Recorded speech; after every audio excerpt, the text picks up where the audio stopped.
GBI House of Grace dimanapun berada, kami mengucapkan selamat Natal dan Tahun Baru. Melalui ibadah online saat ini, mari buka hati selebar-lebarnya, izinkan Roh Kudus bekerja luar biasa atas kita semuanya. Mari kita berdoa. Terima kasih Tuhan Yesus, kami menyerahkan ibadah online pada hari ini. Engkau sendiri yang campur tangan di dalamnya. Kau mengurapi setiap hamba-hambamu yang ikut ambil bagian di dalamnya. Namamu dipermuliakan melalui ibadah ini. Kau memberkati ibadah mulai dari awal, pertengahan sampai pada akhirnya. Di dalam nama Tuhan Yesus Kristus kami mengucap syukur dan berdoa. Haleluya, amin. Selamat beribadah. Tuhan Yesus memberkati.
Bapak Ibu percaya bahwa Yesus yang kita sembah dia Allah yang ajaib. Amin. Amin. Haleluya. Mari kita tepuk tangan di atas kepala kita. Hey. Kita nyatakan dia sungguh ajaib.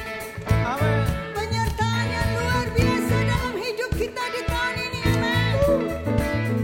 Yesus ajaib, Tuhanku ajaib, kasih-Nya ajaib bagiku. Yesus ajaib, Tuhanku ajaib, rahmat-Nya tetap selamanya. Tak berubah kasih-Nya, setiap hari bertambah indahnya. Sampai bumi berlalu dan habislah ragaku, Yesusku ajaib bagi. Tak berubah kasih-Nya, setiap hari bertambah indahnya. Sampai bumi berlalu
bahwasanya kasih setia Tuhan kekal selama-lamanya.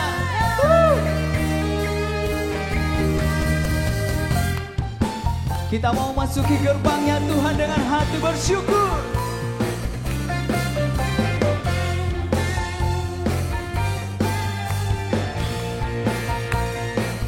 Sama-sama. Ku masuki gerbangnya Tuhan dengan hati yang bersyukur. Ku bersorak memuji Tuhan, dialah sukacitaku. Sebab Dia baik, Dia sungguh baik, kasih setianya untuk selamanya. Sebab Dia baik, Dia sungguh baik, kasih setianya kekal selamanya. Haleluya. Kami mau nyanyikan pujian bagi-Mu Tuhan. Sama-sama nyanyikan. Ku nyanyikan pujian bagi Dia dengan hati yang bersyukur. Ku rasakan kebaikan-Nya di sepanjang hidupku. Sebab Dia baik, Dia sungguh baik, kasih setianya untuk selamanya. Sebab Dia baik, Dia sungguh baik, kasih setianya. Sebab Dia baik, Dia sungguh baik, kasih setia. Amin. Sebab Dia baik, Dia sungguh baik, kasih setianya kekal selamanya. Dulu sekarang dan selamanya. Terpujilah Tuhan, terpujilah Yesus, terpujilah Tuhan, terpujilah. Boleh sambil tepuk tangan di atas kepala, terpujilah. Haleluya. Terpujilah Yesus, terpujilah Tuhan, terpujilah Yesus. Sebab Dia baik, Dia sungguh baik, kasih setianya untuk selamanya. Sebab Dia baik, Dia sungguh baik, kasih setianya. Sebab Dia baik, sebab Dia baik, Dia sungguh baik, kasih setianya untuk selamanya. Sebab Dia baik, Dia sungguh baik, kasih setia, kasih setianya, kasih setianya kekal, kasih setianya kekal selamanya.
kita sama-sama pujikan pujian ini lebih lagi bagi Tuhan. Jiwaku haus kepadamu, Allahku yang hidup. Hatiku tenang bersamamu dalam hadiratmu, seperti sungai yang mengalir. Kasih-Mu Tuhan tercurah di hidupku, menyejukkan dan menyembuhkan. Kasih-Mu Tuhan menjamah hidup. Sungguh kasih Tuhan tidak pernah terukur dalam hidup kami. Kau segalanya dalam hidup kami Tuhan. Kasih-Mu seperti sungai yang tidak pernah kering dalam hati kami. Terima kasih Tuhan buat kasih-Mu. Seperti sungai yang mengalir. Kasih-Mu Tuhan tercurah di hidupku, menyejukkan dan menyembuhkan. Kasih-Mu Tuhan menjamah. Mari kita angkat tangan kita kepada Tuhan, katakan seperti sungai yang mengalir. Kasih-Mu Tuhan tercurah di hidupku, menyejukkan dan menyembuhkan. Kasih-Mu Tuhan menjamah hidup. Mari lebih lagi katakan seperti sungai yang mengalir.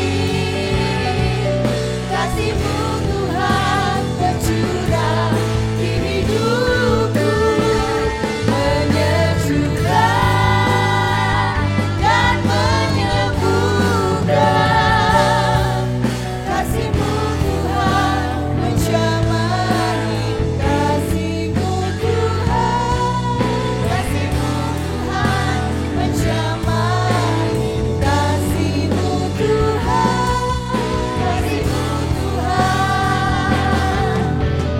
menjamah hidupku.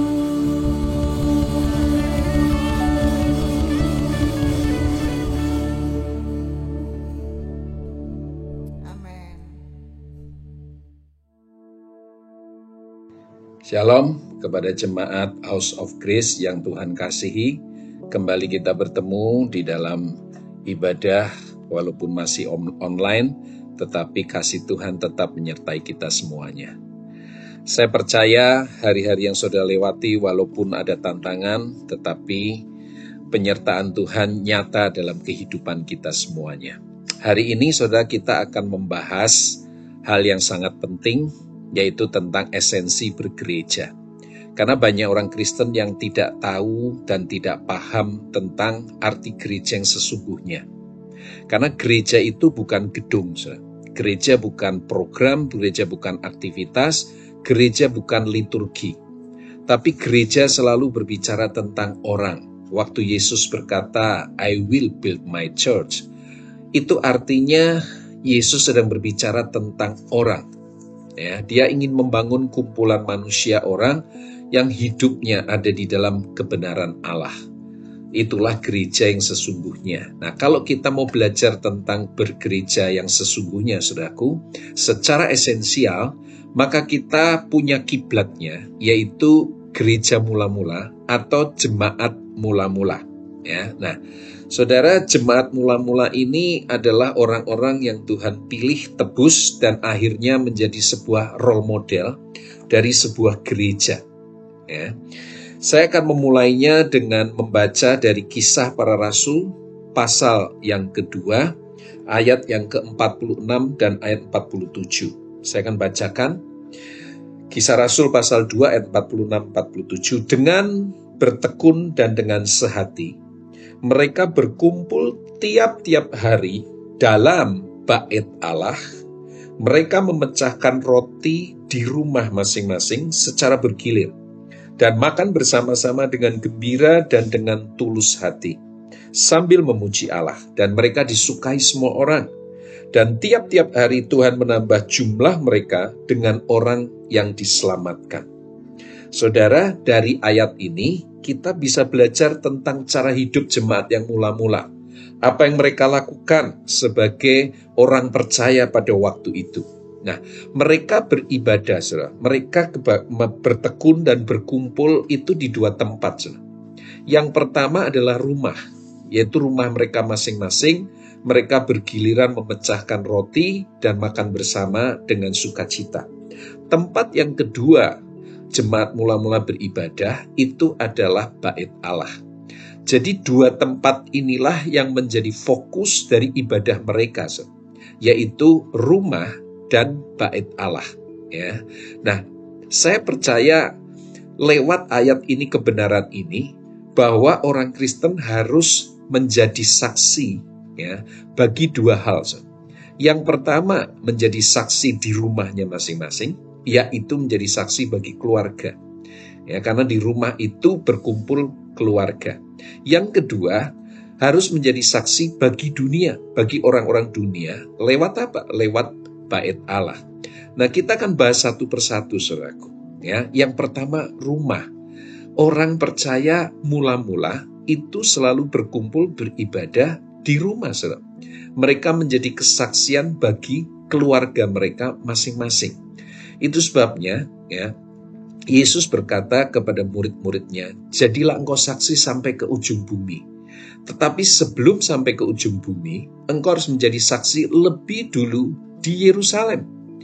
Nah, rumah atau keluarga adalah Yerusalem saudara dan saya. Lewat kita menjadi kesaksian bagi keluarga, saudaraku, barulah kita bisa menjadi saksi bagi ruang lingkup yang lebih besar lagi. Dimulai dari keluarga kita masing-masing. Nah, saudara, di rumah kita harusnya Tuhan hadir melalui setiap kita. Suami menjadi berkat, menjadi kesaksian bagi istri dan anak-anaknya. Demikian juga istri menjadi kesaksian bagi suami dan anak-anaknya. Orang tua menjadi kesaksian buat anak-anaknya, dan anak-anak menjadi kesaksian buat orang tuanya. Seharusnya itulah model gereja mula-mula. Ya. Dan itu yang harus kita teladani, saudaraku, yaitu menjadi kesaksian bagi keluarga kita masing-masing. Saudaraku, ketika kita menjalani pandemi yang hampir setahun, pandemi corona ini, sadar nggak saudaraku bahwa sebetulnya kita dipaksa dalam tanda petik oleh keadaan, oleh situasi yang membahayakan kesehatan kita. Untuk apa? Untuk semuanya dikerjakan dari rumah. Semua yang bekerja dari rumah, work from home. Ya, semua beraktivitas itu dari rumah. Sekolah online dari rumah. Ibadah juga dari rumah. Semuanya dilakukan dari rumah. Sadar nggak saudaraku, bahwa pandemi corona ini Tuhan sedang mengembalikan kita kepada akar kita, yaitu keluarga kita. Tidak ada seseorang yang boleh lepas dari yang namanya keluarga. Karena keluarga itulah akar, ya, itulah dasar hidup kita, saudaraku. Ternyata rumah kita atau keluarga kita adalah tempat yang paling aman. Bahkan menghadapi ancaman virus COVID-19, pandemi corona yang merajalela, saudaraku, yang sudah membunuh jutaan orang di seluruh dunia ini. Tempat yang paling aman ternyata adalah rumah kita. Tempat yang paling nyaman adalah keluarga kita. Kita kembali kepada akar kita.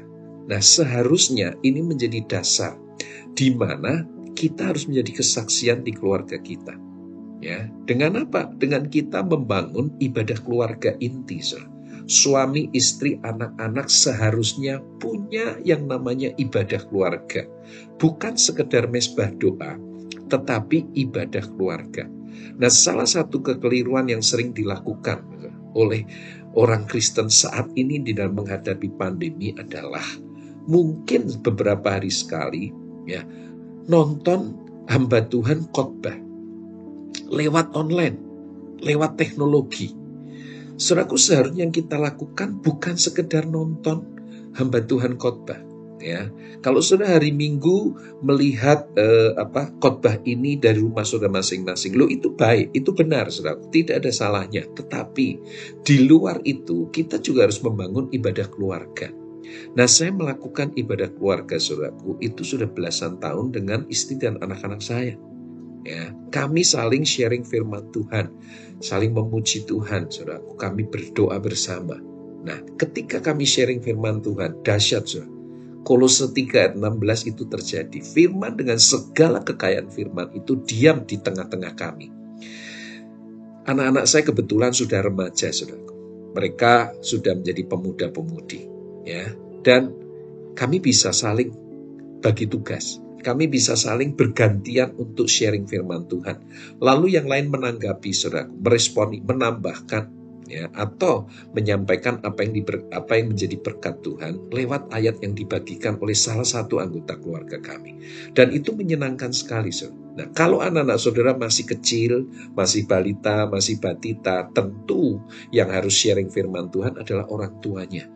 Dengan bahasa mereka, bahasa anak-anak, ya, supaya mereka paham, mereka mengerti. Nah, terutama yang harus paling sering menyampaikan firman Tuhan adalah bapak atau ayah, papi, papa. Supaya apa? Supaya di keluarga itu ada imam yang berfungsi, saudara. Ya. Nah, ibadah keluarga ini, saudaraku, itu ternyata, saudaraku, mengubahkan keluarga saya luar biasa, saudara. Kami menamakan ini family church atau ibadah keluarga inti. Anak-anak saya berubah, saudaraku, bertumbuh dengan hikmat Tuhan, takut akan Tuhan, bertumbuh dalam kebenaran, bahkan karakter mereka berubah. Itu bukan karena sering ikut KKR, juga bukan karena sering ikut seminar rohani, tetapi karena mereka bersama-sama dengan kami melakukan ibadah keluarga atau family church. Dan itu mengubahkan, karena seringkali, saudaraku, apa yang mereka butuhkan, Tuhan jawab melalui firman, ya, melalui kebenaran. Ya, saya kasih contoh, saudaraku, salah satunya anak saya yang paling kecil waktu itu masih kelas 2 atau 3 SD, sekarang udah 3 SMA. Ya, waktu itu istri saya mengingatkan dia, Dara, besok hari Minggu itu giliran kamu untuk sharing firman Tuhan, ya. Nah, saudara boleh melakukannya hari Minggu atau hari yang lain. Saya dengan keluarga saya biasanya hari Minggu. Ya, anak saya diingatkan, saudaraku, untuk itu jatah dia, untuk dia yang sharing firman. Wah, dia menanggapinya dengan respon tidak baik. Wajahnya nggak suka, lalu dia dengan bersungut-sungut mengatakan, kok aku lagi. Istri saya mengatakan, loh nak, yang lain kan sudah bagiannya, tapi besok itu bagian kamu. Lalu dia jawab dengan menggerutu, aku belum dapat apa-apa. Kalau aku belum dapat apa-apa, aku nggak bisa bagikan. Istri saya mengatakan, nah, kalau kamu sungguh-sungguh cari Tuhan, kamu harus cari firman Tuhan. Tuhan pasti berbicara. Tuhan pasti menyatakan suara dan firman-Nya. Coba kamu berdoa, kamu cari Tuhan sungguh-sungguh. Nah, waktu hari di mana kami melakukan family church itu, saudara, ya, anak saya yang paling kecil memulai sharing dengan kalimat begini, saya bertobat. Kenapa, saudara, dia mengatakan saya bertobat? Karena dia cerita pada waktu dia diingatkan istri saya, kalau kamu sungguh-sungguh cari Tuhan, pasti Tuhan berbicara. Dia sungguh-sungguh berdoa, dia buka firman Tuhan, dia tanya sama Tuhan, Tuhan, firman apa yang aku harus bagikan besok ketika family church. Dan Tuhan ternyata memberikan, saudaraku, sebuah ayat, ya, di kitab Timotius yang berbunyi begini, siap sedialah, baik atau tidak baik waktunya, beritakanlah Injil. Dia berkata, saya bertobat. Kenapa? Karena pada saat jatah dia harus sharing firman, itu buat dia waktunya nggak baik, karena dia belum siap. Tapi ternyata ketika dia cari Tuhan, sungguh-sungguh dia bersekutu dengan firman, dia dapatkan ayat itu. Baik atau tidak baik waktunya, siap sedialah untuk memberitakan Injil. Jadi dia berkata, aku mau siapa atau enggak, kalau aku sungguh-sungguh cari Tuhan. Tuhan berbicara. Tuhan pasti memimpin lewat firman-Nya dan dia bagikan. Saudaraku, anak-anak saya, ketika menghadapi pergumulan untuk studi mereka, untuk masa depan mereka, untuk hal-hal tertentu dalam hidup mereka, Tuhan seringkali berbicara lewat family church. Dan itu mengubahkan. Tuhan menjamah kami luar biasa, mengubahkan banyak hal. Seorang suami, dia dapat dari Tuhan ketika dia bersekutu tentang kasih. Ketika dia dapatkan firman Tuhan tentang kasih, saudaraku, dia akan evaluasi hidupnya lebih dulu. Apakah dia bisa membagikan itu? Kalau ternyata dia suka kasar dengan istri dan anaknya, nggak mungkin dia bisa bagikan firman tentang kasih. Dia akan diketawain istri anak-anaknya. Jadi ketika Tuhan berbicara pada dia tentang kasih, hal pertama yang dia akan lakukan apa? Bertobat. Dia berubah, dia hidupi ayat firman Tuhan itu. Dia hidupi kebenaran firman itu. Setelah dia hidupi, dia berubah, dia mengasihi. Maka ketika dia bagikan itu, saudaraku, maka itu akan powerful sekali. Itu akan mengubahkan dirinya, juga mengubahkan anggota keluarganya. Jadi family church itu luar biasa, saudara. Ya, ibadah keluarga inti itu dahsyat sekali, saudara. Itu luar biasa. Nah, yang pertama, kita harus menjadi kesaksian bagi keluarga. Kita beribadah di rumah. Ya. Yang kedua, jemaat mula-mula beribadah di bait suci, bait Allah, saudaraku. Pertanyaannya, di bagian mana dari bait Allah mereka bersekutu, mereka beribadah? Nah, saudara harus perhatikan, saudaraku. Bait Allah itu tempatnya gede, saudara. Dan terdiri dari ruang-ruang yang dikhususkan. Ya. Jadi ada 3 ruang, saudara.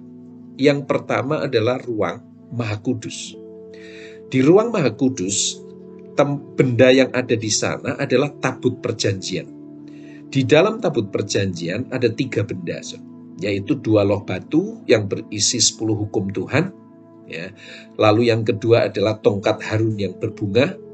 Dan yang ketiga adalah mana yang disimpan di dalam buli-buli. 3 benda ini saja yang ada di dalam tabut perjanjian. Dan di atas tutup tabut perjanjian itu ada patung, ya, 2 malaikat kerubim yang saling berhadapan, sedang posisinya menyembah Tuhan. Kalau Tuhan hadir di situ, saudara, maka tutup tabut perjanjian yang ada kerubim itu, saudaraku, itu akan mengeluarkan cahaya. Itu yang disebut dengan Shekinah glory atau cahaya kemuliaan dari Tuhan. Dan ruang Maha Kudus diterangi oleh Shekinah dari Tuhan langsung. Tapi orang yang boleh masuk ke ruang Maha Kudus hanya 1 orang, yaitu imam besar. Orang lain nggak boleh, bahkan para imam juga nggak boleh. Hanya imam besar yang cuma 1 orang yang boleh masuk ke tempat itu. Bahkan imam besar kalau masuk ke ruang Maha Kudus harus dalam kondisi kudus, tidak boleh dalam keadaan berdosa. Makanya imam besar yang masuk ke ruang Maha Kudus itu, saudaraku, kakinya, saudaraku, itu diikat dengan rantai, lalu kemudian ditaruh lonceng kecil, saudara. Ya, jadi kalau imam besar itu nggak keluar-keluar, saudaraku, itu akan ditarik, rantainya akan ditarik, saudara, sampai bunyi gelincing-gelincing itu. Ya. Nah, kalau imam besar itu berjalan di dalam ruang Maha Kudus, maka yang di luar ruang Maha Kudus bisa mendengar, oh masih hidup. Karena ada suara belnya. Tapi kalau diam, nggak ada suara, saudaraku, ya mereka akan tunggu, lalu mereka tarik rantainya. Nah, kalau imam besar itu dalam kondisi berdosa, dia masuk ke ruang Maha Kudus, dia mati di situ. Dia nggak kuat menghadapi Shekinah glory atau cahaya kemuliaan Tuhan itu. Sehingga ruang itu menjadi ruang yang sangat eksklusif, nggak boleh orang masuk kecuali imam besar. Ruang kedua adalah ruang kudus. Di ruang kudus yang menjadi penerang adalah kaki dian. Dan di ruang kudus ada 3 benda, yaitu mesbah dupa, kemudian kaki dian, dan meja roti sajian. Dan orang-orang yang boleh masuk ke ruang kudus ini hanya para imam yang melayani. Tidak boleh di luar imam. Orang Israel biasa, orang awam nggak boleh. Karena ruang itu hanya dikhususkan untuk para imam. Ya. Nah, ruang yang ketiga adalah halaman. Di halaman itu ada kolam pembasuhan dan mezbah korban bakaran. Kenapa di situ ada mezbah korban bakaran? Karena di situ orang Israel kalau datang dengan dosanya, minta Tuhan ampuni supaya Tuhan berkenan, mereka harus datang dengan membawa korban persembahan. Dan imam akan melayani, menyembelih binatang yang dipersembahkan itu di halaman itu. Dan binatang korban itu dibakar di mezbah korban bakaran itu, korban penghapus dosa. Jadi saudaraku, halaman itu boleh orang lain masuk, asalkan dia orang Yahudi atau orang Israel. Orang non-Yahudi tidak boleh masuk, karena kalau masuk ke halaman itu akan dirajam batu sampai mati. Jadi saudaraku, ada ruang Maha Kudus yang hanya imam besar yang boleh masuk, lalu ruang kudus yang hanya para imam yang boleh masuk, dan halaman. Halaman ini paling ramai, dan di situ diizinkan banyak orang boleh masuk, tetapi hanya orang Israel atau orang Yahudi. Orang non-Yahudi akan mati, saudaraku, mendapat hukuman. Nah, pertanyaannya, gereja mula-mula, saudaraku, itu bukan hanya orang Yahudi, sebagian orang non-Yahudi. Nah, kalau mereka beribadah di bait suci di halaman, saudaraku, maka mereka akan dihukum mati. Nah, pertanyaannya, kalau mereka tiap hari begitu seringnya ibadah di bait suci dan di rumah masing-masing, di bait suci bagian yang mana?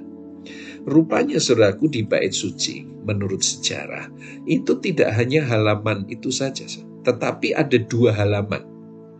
Halaman yang saya maksud tadi, yang saya sampaikan tadi, untuk orang Yahudi itu disebut dengan halaman dalam. Di luar halaman dalam itu ada halaman luar. Nah, di halaman luar itulah, saudaraku, orang semua boleh datang, termasuk orang non-Yahudi. Di halaman luar itu ada satu selasar, ya, ada satu ruang, saudaraku, yang disebut dengan Serambi Salomo. Nah, di Serambi Salomo itulah orang Kristen jemaat mula-mula, saudaraku, itu beribadah. Bukan di ruang Maha Kudus yang hanya boleh imam besar, atau ruang kudus yang hanya boleh para imam, atau di halaman dalam, mereka nggak boleh. Tetapi mereka bersekutu di Serambi Salomo. Nah, saya mau bacakan, saudaraku, ya, Kisah Para Rasul pasal yang ke-5, ayat yang ke-12. Kisah Rasul pasal yang ke-5, ayat yang ke-12. Dan oleh rasul-rasul diadakan banyak tanda dan mujizat di antara orang banyak. Semua orang percaya, perhatikan, semua orang percaya selalu berkumpul. Di mana? Di Serambi Salomo, dalam persekutuan yang erat. Saya baca ulang ayat 12b. Semua orang percaya, berarti ini jemaat mula-mula, ya. Semua orang percaya selalu berkumpul di Serambi Salomo dalam persekutuan yang erat. Saudaraku, ayat ini menunjukkan tempat ibadah di bait suci di mana jemaat mula-mula selalu bersekutu, berkumpul dalam persekutuan yang erat, selalu, yaitu di Serambi Salomo.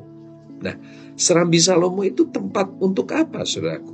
Nah, Serambi Salomo, saudaraku, adalah tempat di mana orang Yahudi bisa menceritakan, ya, tentang Allah mereka, Tuhan mereka, kepada orang non-Yahudi. Karena Serambi Salomo adalah tempat pertemuan antara orang Yahudi dan orang non-Yahudi, orang Israel dan non-Israel.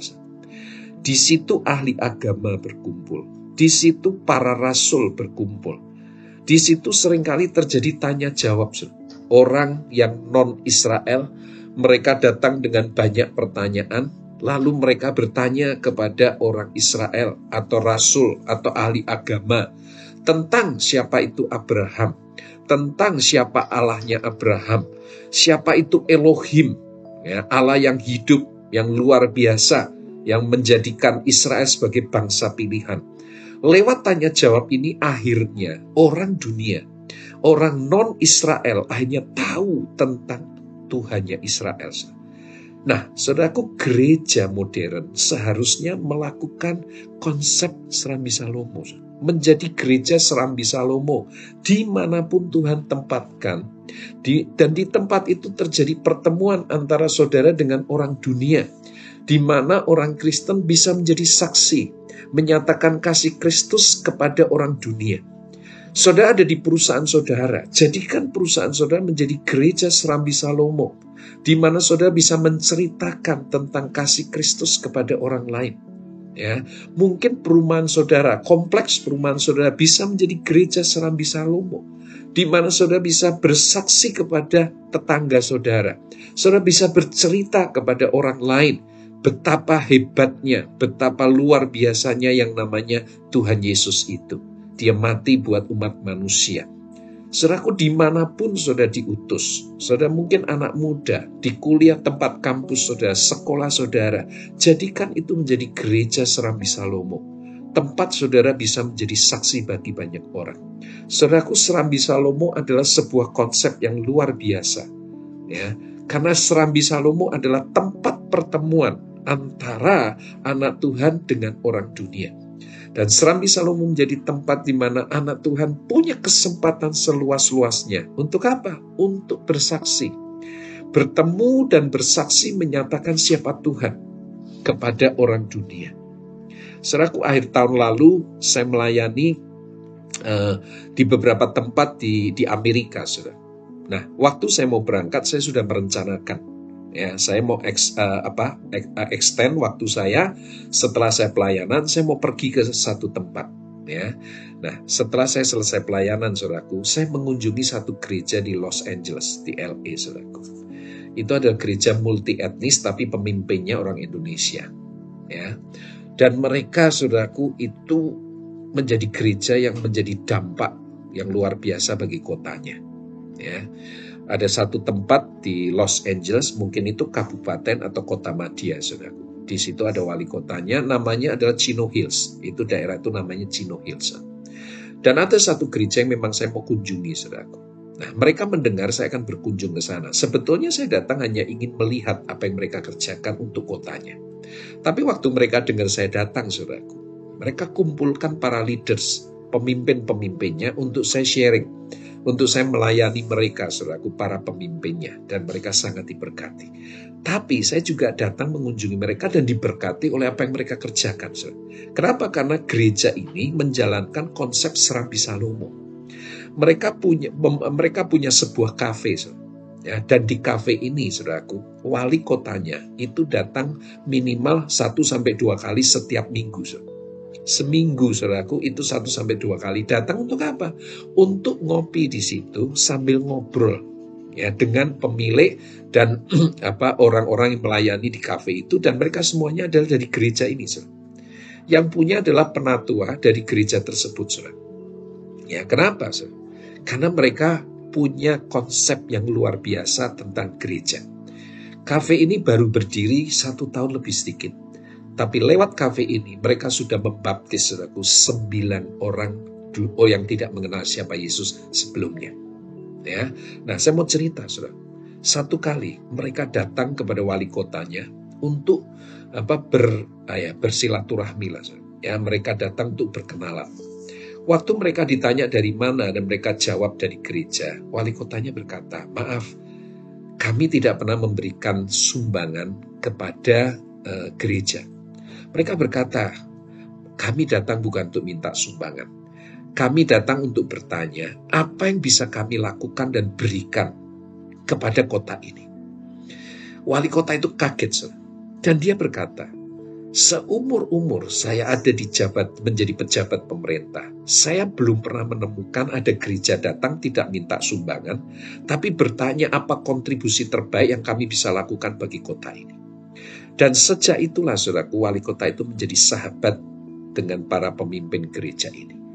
Dari wali kota inilah mereka mendapatkan data apa yang sedang terjadi, yang sedang akan dikerjakan untuk kota itu.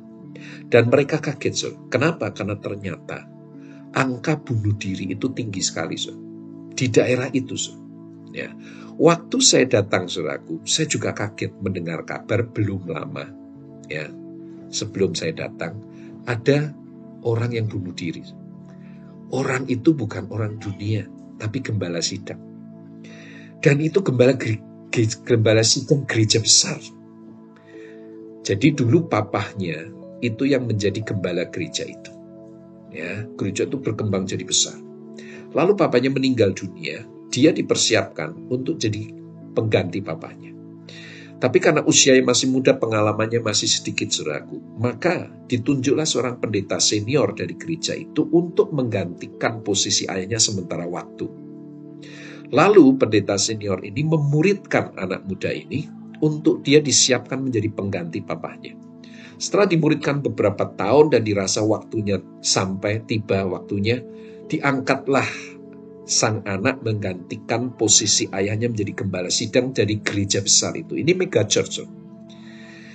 Setelah beberapa tahun, saudaraku, dia menjadi gembala. Ternyata dia nggak tahan, saudara. Dia mengalami mental illness, ya, sakit mental, depresi, stres, saudaraku. Karena ternyata melayani gereja itu nggak mudah, saudara. Ya, makanya saudara cintai gembala saudara. Ya, sayangi, kasih para pemimpin. Karena tidak mudah untuk melayani dan membangun sebuah gereja, saudara. Ya, melayani orang itu paling gak gampang, saudara. Ya. Dan dia gak tahan, stres, depresi, akhirnya dia bunuh diri. Meninggalkan istri dan anak-anaknya di dalam kesedihan, saudara. Tidak lama setelah dia bunuh diri, pendeta senior yang sebelumnya memuridkan dan menyiapkan dia juga bunuh diri. Karena pendeta senior ini merasa gagal memuridkan dan menyiapkan dia. Akhirnya bunuh diri juga. Saudaraku, ini betul-betul cerita sedih dari sebuah gereja besar. Saya dengar kisah itu dan saya ikut sedih. Dan ternyata angka bunuh diri ini tidak hanya dari pihak gereja, tetapi juga dari banyak pihak. Angka bunuh diri sangat tinggi. Salah satunya adalah sekolah-sekolah. Para pelajar, saudaraku, itu angka bunuh dirinya sangat tinggi. Lalu kemudian gereja ini mulai mencari tahu, saudara, apa yang menjadi penyebab dari para pelajar ini mudah untuk bunuh diri. Akhirnya lewat survei, lewat tanya jawab, lewat wawancara, mereka coba cari tahu dan akhirnya mereka menemukan. Ternyata para anak muda yang menjadi pelajar ini, mereka stres, saudaraku, depresi, bukan hanya masalah studi, tetapi lebih banyak karena masalah rumah tangga dan keluarganya. Papanya selingkuh, mamanya pemabuk berat, ya. Mereka mengalami tekanan ekonomi, tapi nggak ada tempat untuk mereka bisa cerita. Dan ternyata guru-guru BK, saudaraku, para konselor di sekolah-sekolah ini sangat minim, sangat sedikit sekali. Akhirnya sekolah ini mengusulkan kepada wali kota, ya, untuk apa? Untuk membangun klub-klub di sekolah-sekolah ini, klub olahraga. Nah, tujuannya bukan untuk olahraganya. Tujuannya supaya mereka bisa membangun persahabatan dan akhirnya menjadi konselor bagi para pelajar ini. Lalu anak-anak muda dari gereja ini dipersiapkan, mereka dilatih untuk menjadi konselor yang andal. Ya. Akhirnya mereka masuk lewat klub olahraga. Dan ternyata itu disukai oleh para pelajar di situ. Mereka banyak yang terlibat, bergabung, dan akhirnya di situ persahabatan terbangun. Para pelajar ini, anak-anak muda ini, saudaraku, yang selama ini tidak ada punya tempat pegangan, mereka bisa memiliki sahabat untuk mereka cerita. Mereka bisa curhat. Mereka kalau menghadapi masalah di keluarga mereka bisa menemukan teman yang mereka mau memberi telinganya dan hatinya untuk mendengar. Dan dalam waktu singkat, saudaraku, angka bunuh diri turun tajam di kalangan para anak muda atau pelajar. Sampai wali kotanya begitu surprise dan kaget, saudara. Akhirnya dia menjadi sahabat dari gereja ini dan dia sering datang ke kafe itu untuk ngopi. Waduh, kopinya enak, saudara, kopi pandannya. Ya, saya datang pagi-pagi, waduh, orang sudah rame, makan, minum, nongkrong di kafe itu dan dilayani dengan luar biasa baik. Saudara. Mereka menjalankan prinsip Serambi Salomo. Orang baru yang datang, saudaraku, mereka setelah sajikan makanan, setelah mereka lihat makan minum, mereka datangin, mereka ajak berkenalan. Kamu apa kabar? Tinggal di mana? Ya, bekerja di mana? Ya, mereka ajak bersahabat, saudara. Sampai akhirnya mereka berteman dengan para pelanggan mereka. tingkat bunuh diri menurun dengan drastis. Ada lagi cerita, saudaraku, dari gereja ini. Ya, mereka menyelidiki dan survei ada apartemen-apartemen dari keluarga yang sudah tua, orang-orang tua, yang juga tingkat bunuh dirinya tinggi. Nah, saudaraku, masalah orang tua di Amerika itu bukan masalah uang, tapi lebih banyak karena masalah kesepian. Ya, mereka merasa ditinggalkan oleh keluarganya. Anaknya nggak ada yang mau urus, karena individual di luar negeri itu tinggi sekali, saudaraku, ya, individualnya. Jadi mereka merasa kesepian, dan itu membuat mereka merasa hidup nggak ada artinya, lalu bunuh diri. Nah, angka bunuh diri di beberapa apartemen di Chino Hills itu tinggi, saudara. Apa yang dilakukan oleh jemaat ini, saudaraku? Nah, keluarga-keluarga mereka mulai doa keliling, saudara, mengelilingi apartemen-apartemen ini. Setelah beberapa minggu mereka terus tiap hari melakukan doa keliling, mereka mulai mengajak berkenalan dengan penghuni apartemen itu. Lalu mereka akhirnya menjadi sahabat. Dan para penghuni ini mendapatkan sahabat yang mau dengar cerita mereka, saudaraku. Dan angka bunuh diri juga turun dengan drastis, saudaraku. Saudaraku, gereja ini membawa dampak bagi kotanya. Dan itu dampak yang luar biasa sekali, saudara. Dan menyenangkan. Menjadi gereja yang menjalankan konsep Serambi Salomo, mereka bisa menjadi sahabat bagi orang dunia. Dan mereka bisa menjadi solusi bagi orang dunia. Dan akibatnya, saudaraku, garam dan terang itu dijalankan dan berfungsi luar biasa. Mereka menjadi gereja yang menjangkau. Mereka menjadi gereja yang merangkul orang dunia.